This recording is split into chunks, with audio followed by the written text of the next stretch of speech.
You just said no to someone. Maybe it was a friend who asked you to help them move. Again. Or a family member who wanted you to take on yet another responsibility. And you said no. And now, you feel terrible. Your stomach is in knots. You're replaying the conversation in your head. You're imagining their disappointment, their judgment, their hurt. Even though logically, you know you made the right call. Even though you were already stretched thin, the guilt doesn't care about logic. If this sounds familiar, you're not alone. And here's what I want you to understand. That guilt you feel, it's not proof that you did something wrong. It's proof that you're wired to care. Today I'm going to show you why boundaries feel so painful for natural caretakers. What's actually happening in your nervous system when you set them? And most importantly, how to protect yourself without losing your compassion. Here's what you need to know first. If you're someone who feels intense guilt about setting boundaries, you're probably wired as a caretaker. And that's not a bad thing. Caretakers are the people who notice when someone's struggling, who offer help before being asked. But here's the problem. Your nervous system doesn't distinguish between actual emergencies and routine requests. When someone asks you for help, your brain activates the same circuitry it would if that person were in genuine danger. Your amygdala fires up. Your body releases stress hormones. You feel an urgent pull to fix the situation. This is called hyperempathy or emotional contagion. It's common in people with caretaker tendencies. Your nervous system learned early that other people's emotional states are your responsibility. So when you say no, your brain interprets it as danger. It sends alarm signals, creates guilt. But you haven't done anything wrong. Your alarm system is just miscalibrated. Here's the thing about guilt. It's supposed to be a moral compass. Guilt is your brain's way of saying, hey, you violated your own values. You hurt someone. You need to make this right. But for caretakers, guilt shows up for everything. You feel guilty for resting, for having needs, for not being available 24/7, for choosing yourself. And here's why.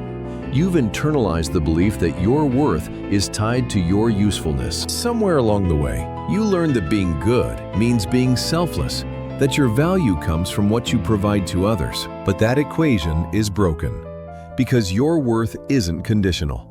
You are valuable because you exist, not because of what you do for others. Let's talk about what happens when you don't set boundaries. You say yes when you want to say no. You take on more than you can handle. And at first, you feel good. You feel needed, helpful, like a good person. But over time, something shifts. You start to feel tired, burnt out, taken for granted. And then, here's the part people don't talk about. You start to feel angry. You resent them for asking, for needing, for not noticing how much you're struggling. Psychologists call this the resentment-guilt cycle. And here's the brutal truth. Resentment is far more damaging to relationships than boundaries ever will be. When you set a boundary, you're being honest, clear, respectful. But when you don't set boundaries, you're building up invisible resentment that eventually leaks out. Okay, so you might be thinking, but isn't it selfish to prioritize my own needs? Let me ask you something. When you're on an airplane, what do they tell you to do with the oxygen mask? Put yours on first, before helping anyone else. Why? Because if you pass out, you can't help anyone. The same is true for emotional and physical energy. You cannot pour from an empty cup. Here's what you need to hear. Taking care of yourself isn't selfish, it's sustainable. Boundaries aren't about abandoning people. They're about ensuring you have the energy to show up as your best self. All right, let's get practical. Here's the first step. Identify where you need boundaries. Grab a piece of paper or open your notes app and ask yourself these questions. What requests do I say yes to, even though I don't want to? Which relationships leave me feeling drained? Once you've identified the areas where you're overgiving, pick one to start with, just one. Small boundaries first, because you're retraining your nervous system, and that takes time. Here's the second tool. Learn to say no with kindness. You don't need to justify, defend, or over-explain your no. A boundary is just information. Here's a simple script. I really appreciate you thinking of me, but I'm not able to take that on right now. That's it. No elaborate excuse, no apology, just a clear, kind decline. Here's the thing about guilt. You can't wait for it to go away before you set boundaries, because it won't. the guilt will come, and you have to learn to tolerate it. So here's the practice. Set a small boundary and sit with the guilt. Don't try to make it go away, just notice it. Where do you feel it in your body? And then remind yourself, this guilt is my nervous system responding to change.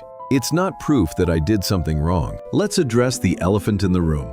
What if people get upset when you set boundaries? Here's the hard truth.